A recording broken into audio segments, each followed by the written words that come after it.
नमस्ते साथियों, आप सबका स्वागत है मेरे साथ में योग शक्ति विद मोना में। साथियों, ईश्वर से प्रार्थना है आप सबका जीवन मंगलमय रहे, आप सब लोग खुश रहें, प्रसन्न रहें। साथियों, आज हम बात करने वाले हैं कि आखिर हम बीमार क्यों होते हैं।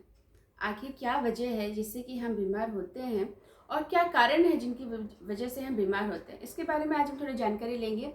इससे पहले अगर आप लोगों ने मेरा चैनल सब्सक्राइब नहीं किया है तो मेरे चैनल सब्सक्राइब कर सकते हैं। आइए आज हम जानते हैं कि हम बीमार क्यों होते हैं। महर्षि योग वशिष्ठ जी ने बहुत सुंदर एक बात श्री रामचंद्र जी को बताई है, जिसमें आप महारामायण जिसको हम कहते हैं या वशिष्ठ रामायण भी हम कहते हैं, उसके अंदर उन्होंने व्याख्यान किया है आदि और व्याधि के बारे में। उन्होंने कहा है कि आदि और व्याधि ये दुख का कारण है। संसार के अंदर जो दुख का कारण है वो आदि और व्याधि है। आदि को हम कहते हैं मानसिक रूप से बीमार होना और व्याधि को हम कहते हैं शारीरिक रूप से बीमार होना। यानी व्यक्ति पहले मानसिक रूप से बीमार होता है तब भी वो व्याधि का शिकार यानी शारीरिक रूप से बीमार हो जाएगा, और अगर वो शारीरिक रूप से बीमार है तब भी वो आदि का शिकार हो जाएगा, यानी आदि मानसिक रूप से बीमार हो जाएगा। ये हम देखते भी हैं कि अगर हमारी तबीयत खराब होती है या हमें फीवर होता है या हम हेल्दी नहीं है, हमें कोई बीमारी है, कोई तबीयत खराब है, तो हम देखते हैं कि हमारा मन भी अच्छा नहीं होता, हम मानसिक रूप से भी तनाव में रहते हैं, हम खुश नहीं होते हैं, हम खुशी नहीं महसूस करते हैं। वजह क्या है? क्योंकि अगर हमें व्याधि है तो आदि भी आएगी, आदि है तो व्याधि भी आएगी। तो उन्होंने यही बात कही श्री रामचंद्र जी से कि हे राम, ये आदि और व्याधि ये दोनों ही संसार के अंदर सबसे बड़े दुख का कारण है। अगर व्यक्ति इनका विनाश कर दे यानी इनको खत्म कर दे तो वो मोक्ष को भी प्राप्त कर सकता है। तो आप देखिए कितना सुंदर उन्होंने हमें ज्ञान दिया। तो आदि और व्याधि को अगर हमें ख़त्म करना है तो हमें क्या करना है? तो उन्होंने ये बात कही कि अगर आप मानसिक रूप से स्वस्थ होना चाहते हैं तो आपको मानसिक रूप से अपने आप को काम करना होगा, यानी अपने मन और विचारों पे आपको काम करना होगा। और जब आपका मानसिक रूप से स्वस्थ होंगे तो आप शारीरिक रूप से अपने आप स्वस्थ हो जाएंगे। अब हम बात करते हैं कि ये आदि और व्याधि आखिर है क्या।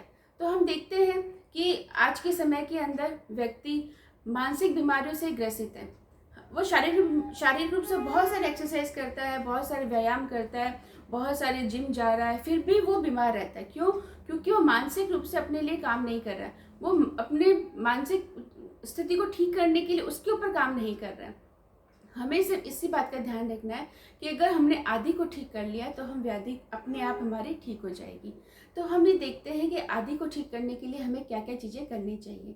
आदि यानी हमारी मानसिक स्थिति को ठीक करने के लिए सबसे पहला उपाय है हमारा स्वाध्याय, यानी हमको अच्छी किताबें, अच्छी अध्ययन करने वाली बुक्स हमें पढ़नी चाहिए, जिससे कि हमारा आत्मज्ञान बढ़े, हमें हमारा मन मजबूत हो। जैसे कि अभी कोरोना जो समय आया था उस समय व्यक्ति मानसिक रूप से बहुत तनाव में थे।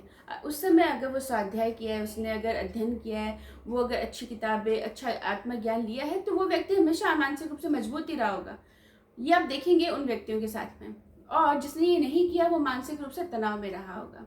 तो ये पहला अंतर। तो पहला बताया उन्होंने कि आप स्वाध्याय कीजिए, आप अच्छी किताबों का अध्ययन करें, आप अच्छा ज्ञान प्राप्त करें, आत्मज्ञान प्राप्त करें। जो आप अच्छी बुक्स हैं हमारे पास बहुत अच्छी अच्छी ज्ञानवर्धक बुक्स हैं, उनको आप अध्ययन करें।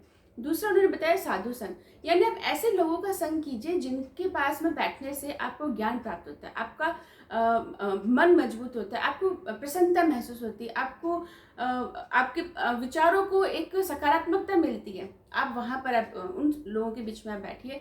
तो वहाँ से भी साधु संघ का भी उन्होंने बहुत सुंदर बताया। उन्होंने बताया विचारों के बारे में। उन्होंने कहा आप अपने विचारों पर बात कीजिए, अपने विचारों को देखिए, आपके विचार कहीं नकारात्मक रूप से तो कहीं नहीं जा रहे, तो आप उसको सकारात्मकता में लेके आइए।